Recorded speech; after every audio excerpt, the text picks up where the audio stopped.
I use a jackhammer, and, like guys have different hobbies, and they do different things, and one of my things have always been a jackhammer. Well, you just dig holes, or what? No, jackhammer is not to dig holes. Jackhammer is to, tear up cement. You know the voice. You dig a hole, maybe after you jackhammer, something is covered by cement that you don't want covered, that you have to get to. The one and only John Madden. You look at cement or stuff, and you know that there's something underneath that cement that you have to get to, so you use a jackhammer to get there. While the rest of America heard him as a legendary broadcaster on NFL Sundays, alongside greats like Pat Summerall and Al Michaels, here in the Bay Area, we heard John Madden in his truest form. A weekly fixture on KCBS Radio for the better part of 21 years. Always gracious, personable, informed, and always hilarious. Then you have to have, the style to do it because, weight is important. You'd have a tough time being a jackhammer. A really hard time, yeah. Because the jackhammer would throw you all over the place. That's because right. You got to get into it, get it started, then you got to give it that lean, and that's why most jackhammer guys have a little combination hanging over their thing, because then you hang that over the top, and then that gets you, the jackhammer going, and then you just keep jackhammering. Then usually the back of your pants will fall down to a certain... Not again, no. No. The back, you always have, if you jackhammer, you've never seen a jackhammerer that doesn't have the back of his pants down a little. John, are you available for, digging up driveways and things like that? I have my own jackhammer, and, I travel it. It's something that, not everyone can do and not everyone is interested in. I'm like if you ever need and I even got the boots, because, see, you have to have steel-toe boots, because, sometimes if the hammer gets away from you, us jackhammer guys don't always call it, jackhammer. We sometimes just call it a hammer or ham. But if the hammer ever gets away from you, then sometimes it'll bounce up on your foot, so you can't wear sneakers. That would smart, wouldn't it? Well, yeah, that's the thing. You don't know Two-Toe Tony? Two-Toe Tony? Yeah. No, I don't know Two-Toe Tony. That's what happened to Tony.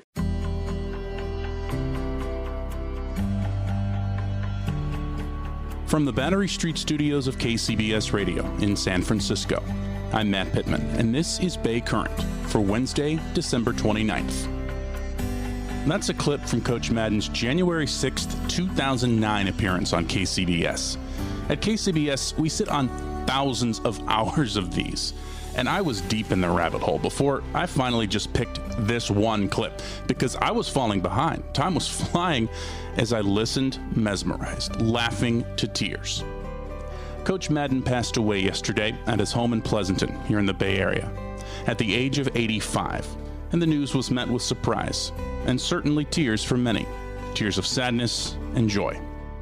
I don't have to tell you how rare it is that one person, identifiable by a single name, is known intimately and affectionately across generations. Just as an example, to a grandparent here in the Bay Area, Madden was the coach that led the Oakland Raiders to the championship in Super Bowl XI in 1977. And to that grandparent's grandkid, Madden is the founder and namesake of their favorite video game. There is and will forever be only one John Madden. And I'll let someone far better equipped than myself tell the story. Stan Bunger hosted mornings on KCBS Radio the entire time John Madden was part of our family at KCBS. Stan takes it from here. For a kid from Daly City, it was always a magic carpet ride for John Madden. I have never worked a day in my life. I went from player to coach to a broadcaster, and I am the luckiest guy in the world. His 2006 speech at his Pro Football Hall of Fame induction, of course, downplayed the reality. John Madden was one smart cookie who knew how to work hard, but who never forgot where he came from. I've always felt that I'm the luckiest guy in the world. It's not something that was planned. When I went into the Hall of Fame and John Robinson was there, just two doofuses from Daly City hanging out at the Relish Bakery at the top of the hill, and you end up in the Hall of Fame. John Madden's career arc might have been different had the young Philadelphia Eagles draftee out of Cal Poly not suffered a knee injury. What he learned by watching the game led him into coaching at a young age, and at 32, he was the head coach of the Raiders. 10 years, more than 100 wins, including a Super Bowl, and many memorable moments. Madden is on the field. He wants to know if it's real. They said yes. Get your big butt out of here. He does. And then he walked away. He'd had enough, and years later would often speak of the harsh reality of the business. Coaching is so tough today that the only way that anyone should do it is if they can't live without it.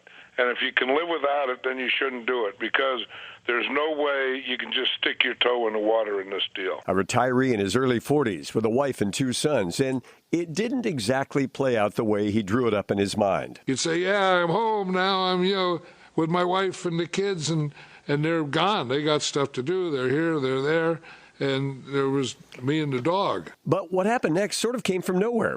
Big John Madden was suddenly everywhere, selling stuff on TV. Excuse me.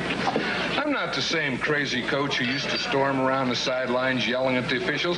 I've learned to relax, and I drink light beer from Miller. Do you know that light's got 1/3 less calories than a regular beer? And listen to this. Light doesn't fill me up. Hey, you get a tough case of athlete's foot. The itching, the cracking, the burning. You want a medicine that acts tough. Boom, tough actin' Tinactin. And launching a 30-year run on NFL broadcasts where nobody'd ever heard anything like him before. And then the minute it's over, you got to pull the pants up. You always block, and then you pull up your pants. Big cat, you got all this stuff going. You go, whap.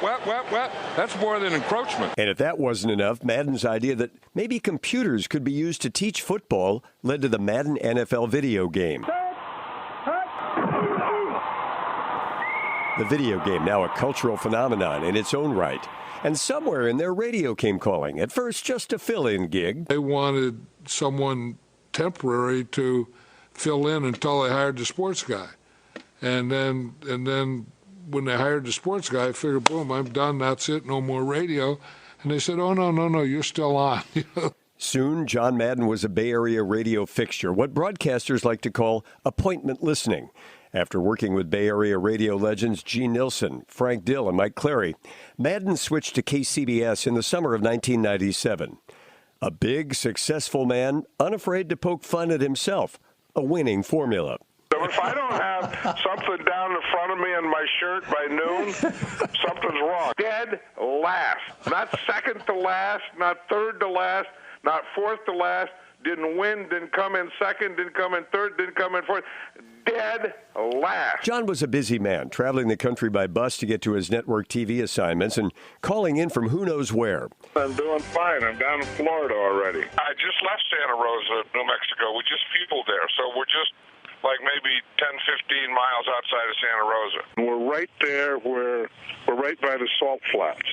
And we're right there where they pull the salt out of the salt lake, and then they just have like big mountains of salt here. When you get down here in Georgia and Florida, there's more stuff creeping and jumping and crawling around the ground than you've ever seen in your life. Part of the Madden magic was a keen eye for the human condition. For example, sneaking a partly eaten candy back into the box. People that tell you that their kids don't do that, then they're not watching their kids. I mean, they'll take a bite, because they don't know. They'll take a bite, and if it's one they don't like, then they'll just put it back and then go get another one. Those thousands of Madden segments generated millions of memories. We shared his life with him. The dogs, his long-suffering wife, Virginia, the kids and grandkids, the friends who themselves became familiar names. And the big moments, like when John retired from TV in 2009. It's tough not because I'm not sure it's the right time. I mean, I really feel strongly that this is the right time, but I'm just going to miss everything about it because, I enjoyed it so much. And then finally, after battling a few health issues, it would be time to truly relax. Our morning conversations came to an end.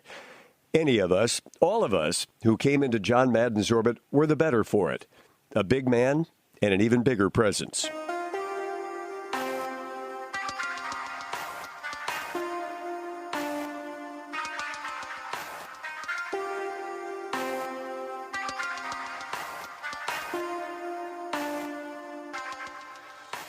Thank you, Stan. And thank you to Coach Madden for the memories, the laughs, the smiles, and so much more. And to the coach's family and dearest friends, from our family here at KCBS and Odyssey, thank you for sharing him with us. our hearts are with you. We invite you to subscribe to Bay Current on the Odyssey app, Apple or Google Podcasts, or just about anywhere you listen. And we're also on YouTube, on the KCBS Radio YouTube page. There's a link in the show notes. That's it for today's Bay Current. I'm Matt Pittman. We'll chat with you again tomorrow.